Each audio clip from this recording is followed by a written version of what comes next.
and global engagement. I'm home, baby. Welcome back to the Love Below on 91.9 The Buzz. This Oh, is baby. Timo. Kudu B. Sunshine B. It's your boy F Dot. And we've been talking about citizenship, global citizenship. And in the last segment, we talked about global citizenship and the difference between globalism and globalization.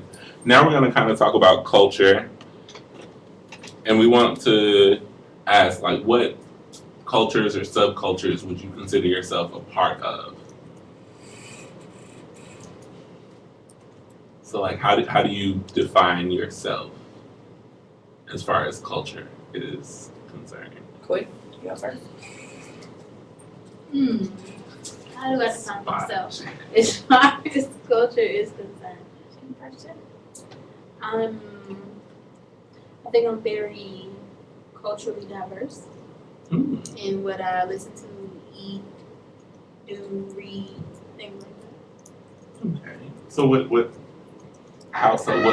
do you eat or read? Like there's been times like growing up where people from different cultures other than my own, we've had like food days at school, or I just have friends that are of different cultures and I go to their house, I try this and then I take it and try to do it myself, and if it don't come out right then I try to get somebody that makes it, or I try to because I love to cook, so when it comes to like culturally diverse food, I'm always trying. Your house for lunch. That's what I would say. I'm always I love different dishes because a lot of other cultures use a lot of spices and vegetables that we don't even look at when we make fried chicken and collard greens. Man, I fried chicken collard greens so long. So good. Oh man, jeez. Man.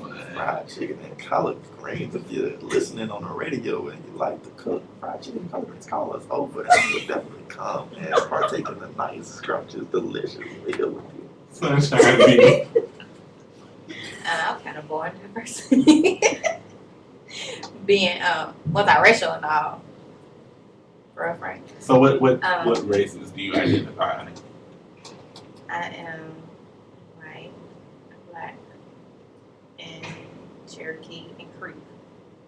So those are the 4.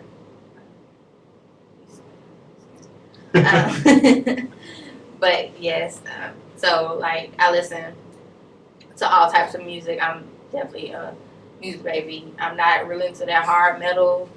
I can probably get me on one song. That's about it. Feel like you kill me in the song. So, but I definitely am very diverse in my music. I do like a lot of Spanish food, but I can't eat a lot of it because of all the peppers and stuff. But it smells good. I've had it in the past, in my Spanish classes in high school. We partake in different Spanish dishes out of a recipe book, and that's how God's face. dishes. So, please continue that word. That's really how I found out about all the different things I cannot eat. But and then with the sushi, I've learned. I became a lot of diverse in cultures throughout my elementary and high school years, because I took classes where they, tried different foods. We learned different languages, and we had in my 3rd grade. That's when I first had sushi. We sit there and make sushi in class. That's a cool behind class. She really was. Why don't you F Dot? I don't think I'm culturally diverse. I'm African American. When I say race, I really just say human race because I'm human. I don't really like to be described by color. I'm not black. It's kind of like a brownish. You really went there. But I don't know. I'm always thinking about interacting with members of other ethnicities, races, nationalities, and things of that nature. But I'm not. You know what I'm saying?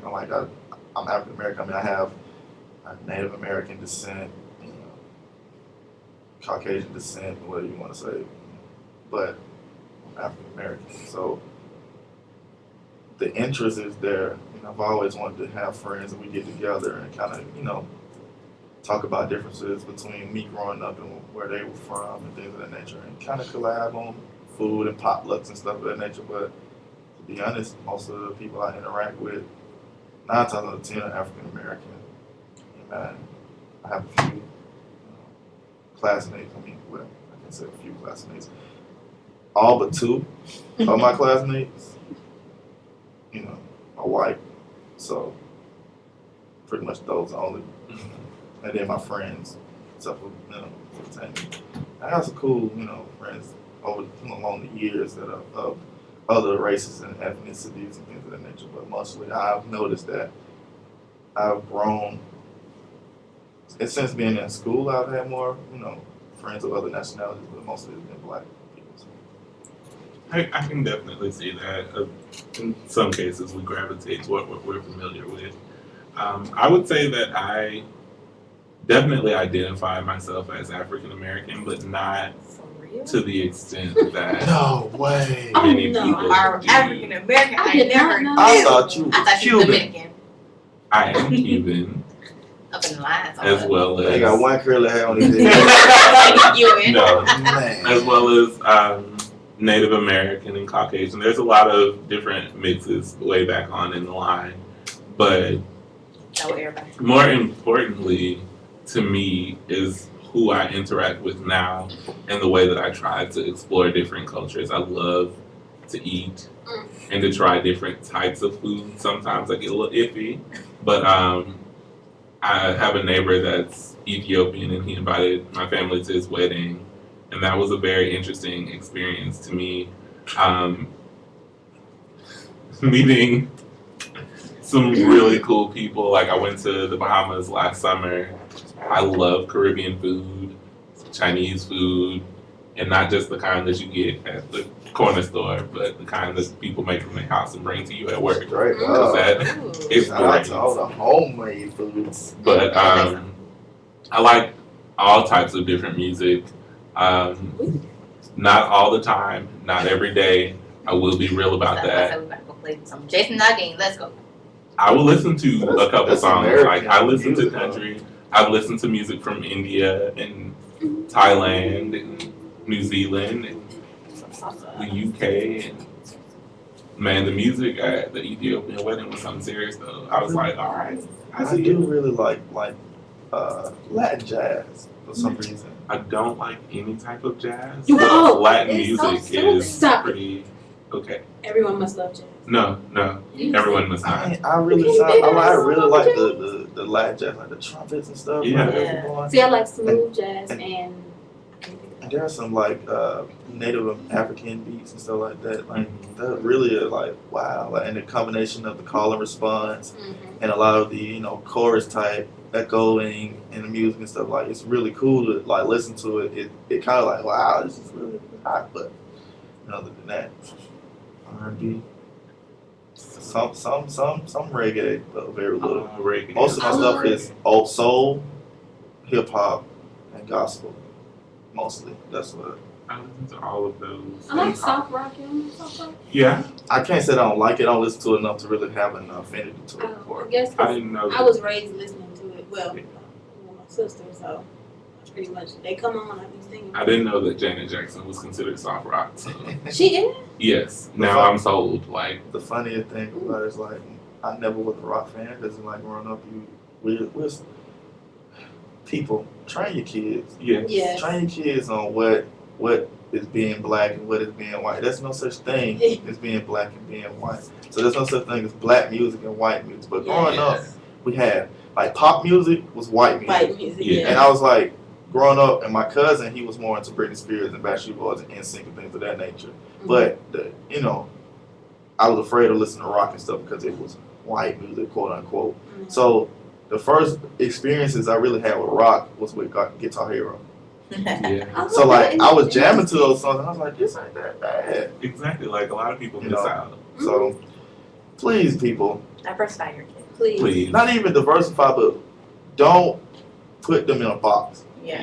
Don't I don't know what to say. Don't isolate them toward things that could expand their views of not even the world but just themselves. Like listen to other things and the experience to other people and not putting characteristics and labels on things really help your child out a lot. You know, I'm not a parenting expert. I don't have kids and things of that nature, but just growing up myself, my parents weren't the white music, black music type of people. They weren't that type of people, but most of my peers were. And you know, after a while, you become socialized by your peers. And growing up, that's white music, that's black music. White people don't talk. I mean, white people act like this. Black people don't act like that. And you're like, what? What kind of nonsense? Because I'm about to say, you definitely know that my white side they too black. Well, with that being said, since we've kind of delved into that a little bit, how do your cultural connections affect your interactions with people that have different cultural connections than you? I think for me, I'm nervous. Because, like, to me, I want to ask people of other races and stuff and other nationalities and other things. Like, just ask them questions. It's not even, you know, it's not something to them that may even be of note. Like, it's, why are you asking me that kind of thing? So it's like, in my interest of things, I'm kind of like, should I approach them? Because I really want to know. And I think it hinders me a little bit because I'm so uncertain of the interaction that I may have, you know. You know, we work with a couple of, you know, people in our office in the IRC, and I'm like, I just want to ask Ting a whole bunch of questions and Ching a whole bunch of questions, but it's just like, I want to be a conversation, not an interrogation, kind of thing. So like for me, people from other, you know, backgrounds, and it does always kind of like, should I approach them? Should I ask them this without them being offended? Like a lot of our African friends, and I say African friends because we're all friends, we're all brothers and sisters of the world.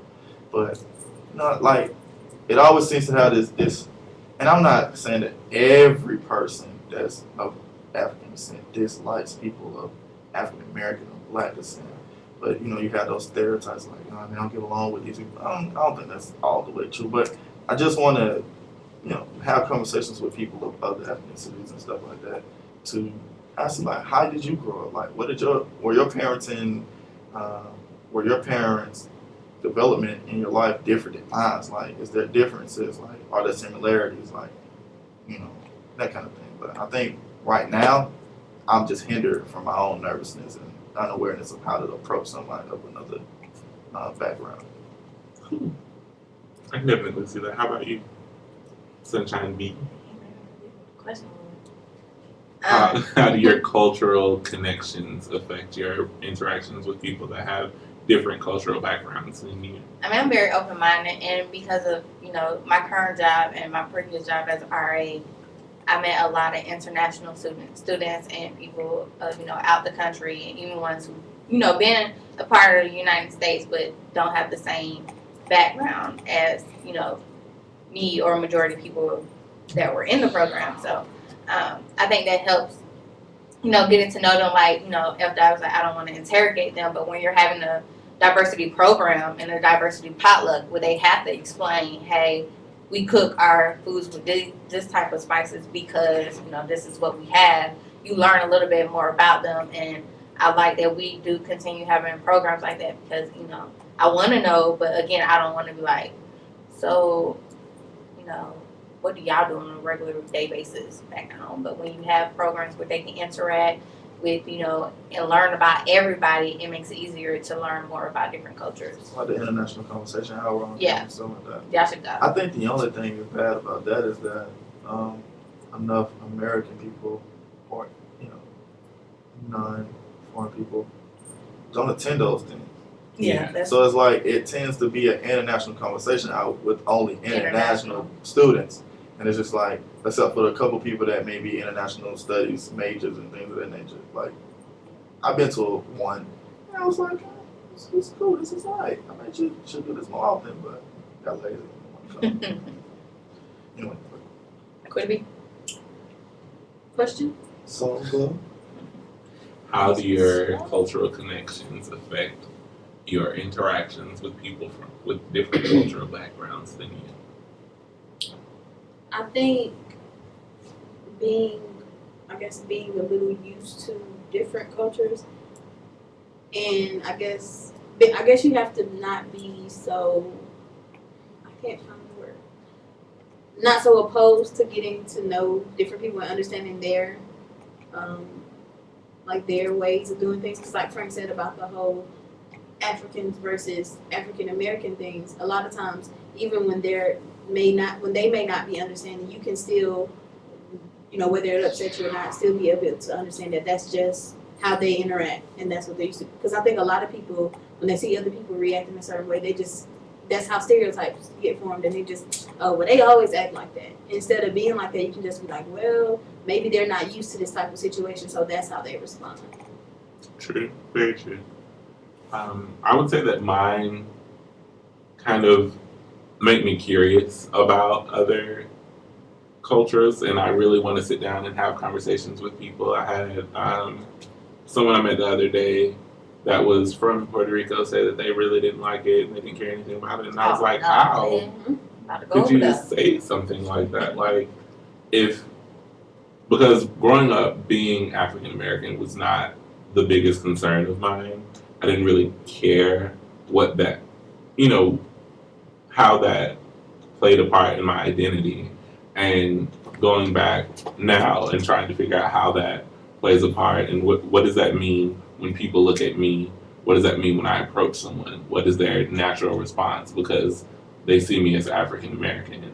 So I definitely like to talk to other people and see, you know, well, what are you thinking? How do you feel that you're perceived, and how would you prefer to be perceived?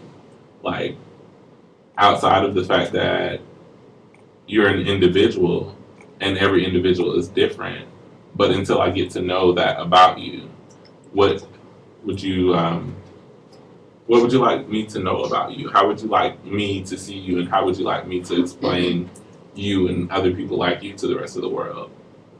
So with that being said, we are going to take a break, and then we're going to come back and do a couple more questions from the citizenship test, because everyone was having a lot of fun with that. So this is the Level on 91.9 The Buzz. Please stay tuned. Oh, it sounded like you were eating something when you said that. What'd you say? I said I'm waiting on her to text me because she at work. Oh. Because I gotta take her keys and I gotta go back to the crib. Okay, we didn't do the global.